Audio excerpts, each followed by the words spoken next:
మరి చూస్తున్నారు ఫ్రెండ్స్, ఈ వారం సంతలో అయితే కోటలు అయితే బాగున్నాయి, అలాగే ఎద్దులు కూడా చాలానే వచ్చాయి. మరి ఎప్పుడు రానంత అయితే పాలపాల కోడలు ఈ వారం అయితే వచ్చినాయి. అలాగే సేదపు ఎద్దులు కూడా భారీగానే రావడం జరిగింది.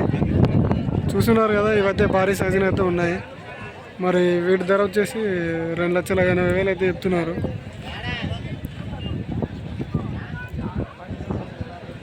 మరి ఇవి 2,80,000 అయితే పడుతుందో లేదని అయితే కామెంట్ సెక్షన్లో అయితే కామెంట్ అయితే చేయండి. మరి ఇవి వచ్చేసి 1,80,000 చెప్తున్నారు.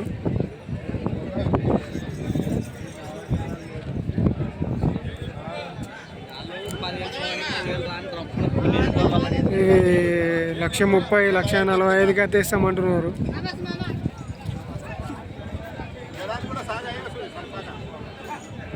మరి ఆ 3 జతలు వచ్చేసి సింధనూరు రెడ్డివి.